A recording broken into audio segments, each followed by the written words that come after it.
But yes, you are correct. In fact, one of the sources I have here, I'm going to go ahead and send you the link, talks about the first tank battle. Here's the link for you. In fact, here's what it starts with, and I quote, "On 15th September 1916, as the Battle of the Somme raged, the British Army sent tanks into action for the first time. At the Battle of Flers Courcelette, the mysterious new weapon, the Mark I, was unveiled. 49 were earmarked, 32 made it to the start line, and of those, only 18 went into action." So, we went from 39 to 18 due to mechanical issues of various types. Yeah, that's a lot. Yeah. Dickus asks, how many crew members were required to fully operate a Mark I? If I remember correctly, it would usually be about 8, although crew members the numbers of crew could vary depending on which exact tank we're talking about. But in the case of the Mark I's, it was usually 8, which would be a driver, a commander, 2 gunners, and 2 gearsmen, and then it would be, 2 loaders, which would, in the female version, act as second gunners? That is correct. All right. So, yeah, that's yeah. Though, again, sometimes these tanks would go into action either not with that correct number of crew, or sometimes they would actually have to go into action undermanned, which we'll be going through a story where that is actually something that happens to the crew as well, where they have to go in with about 5 men. Although that is later on. JC says, a lot of knocked out tanks were actually just damaged or with mechanical failures and the crew just abandoned them. Also correct. Again, that we're going to be getting to that as well. Again. Yeah, this was a very new technology. Like, it had never been done. So, a lot of teething pains is to be expected. Yep.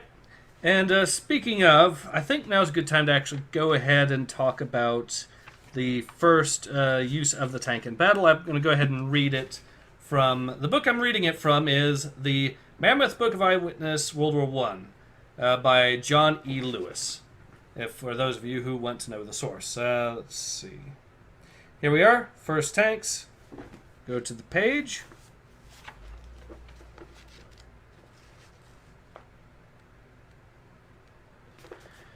All right. So this is from the words of one Bert Cheney of the 7th London Territorial Battalion. All right. The menacing rumble of a tank was heard for the first time in warfare when 36 British Mark I's were used in an attack on the Somme on 15th of September 1916. The Mark I weighed 30 tons and was developed from the agricultural tractor of American engineer Benjamin Holt. Its top speed was 5 miles an hour. Technically, if I remember correctly, they had to actually design a new track system. So the book does have a few minor things, but here's the actual words from Bert Cheney here. We heard strange throbbing noises, and lumbering slowly towards us came 3 huge mechanical monsters, such as we had never seen before. My impression was that they looked ready to topple on their noses, but their tails and 2 little wheels at the back held them down and kept them level. Big metal things they were, with 2 sets of caterpillar wheels that went right around the body. There was a bulge at each side with a door in the bulging part, and machine guns on swivels poked out from either side. The engine, a petrol engine of massive proportions, occupied practically all the inside space. Mounted behind each door was a motorcycle type of saddle seat, and there was just about enough room for the belts of ammunition and the drivers. Instead of going on the German lines, the 3 tanks assigned to us straddled our front line, stopped, and then opened up a murderous machine gun fire, enfilading us left and right. There they sat, squat, monstrous things, noses stuck up in the air, crushing the sides of our trench out of shape with their machine guns swiveling round and firing like mad. Everyone died for cover, except the colonel. He jumped on the top of the parapet, shouting at the top of his voice, "Runner! Runner! Go tell those tanks to stop firing at once! At once, I say!" By now, the enemy fire had risen to a crescendo, but giving no thought to his own personal safety, as he saw the tanks firing on his own men, he ran forward and furiously rained blows with his cane on the side of one of the tanks in an endeavor to attract their attention. Although, what with the sounds of the engines and the firing in such an enclosed space, no one in the tank could hear him.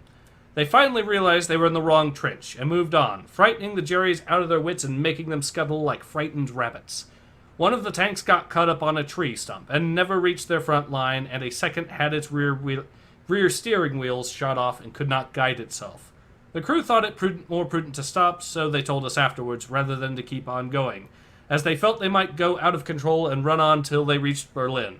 The third tank went on and ran through the flares, flattening everything they thought they should be flattened, pushing down walls and thoroughly enjoying themselves, our lads coming up behind them, taking over the village or what was left of it, and digging in on the lines prescribed for them before the attack. This was one of the rare occasions when they had passed through enemy fire, and they were enjoying themselves chasing and rounding up the Jerries, collecting thousands of prisoners and sending them back to our lines escorted only by pioneers armed with shovels. The 4 men in the tank that had got itself hung up dismounted, all in the heat of battle, stretching themselves, scratching their heads, then slowly and deliberately walking round the vehicle, inspecting it from every angle, and appeared to hold a conference among themselves. After standing around for a few minutes, looking somewhat lost, they calmly took out from the inside of the tank a Primus stove, and using the side of the tank as cover from enemy fire, sat down on the ground and made themselves some tea. The battle was over as far as they were concerned. So yeah, that is a first-hand account of the first time tanks were ever used in battle. I'm pretty sure you just read me something rage out of Warhammer 40k.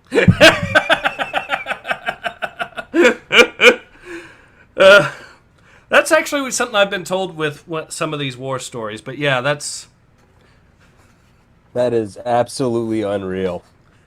Yeah. Oh, that ranks up there because apparently Patton used to ride out on the outside of his turret on the FT-7s when the Americans were using them, which is just absolutely ludicrously insane to think about now. Like, just the sheer size of the man's testicles to stand out there and just in the middle of machine gun fire, artillery, and everything else on a tiny little tank. There was a different breed of guys back then. That actually reminds me of another little example now that you've brought it up. There's another book out there. I think it's called 500 Cockney War Stories or something. It's something like that. You'll actually find it on the firstworldwar.com as well, and it does mention some stories like that. There's one, for example, where there was a British infantryman riding on top of one of the tanks, and there was shells going off all over the place, and one of them landed particularly close, and everyone thought the guy had been hit. But no, he was actually fine, so instead what he does is he just leans down to the tank and shouts at the top of his voice, "Hey driver, is there any room for one more? It's raining." Oh. War does funny things to people's sense of humor. I can attest to that. Yep. So yeah, that does actually provide a good idea, I think, of how the tanks how they performed in battle on that first day. Did mention that the crew had only 4. I think what might have been going on there. It's possible that, well, with them still under fire, the gunners might have still been in the tank and just kept a watch out for the rest of the guys. Or it could be that the gearsmen are, because if I remember correctly, gearsmen tended to do double duty as mechanics as well. They might have been trying to get the tank started back up again. A lot of times, yeah, you get to do double duty in tanks.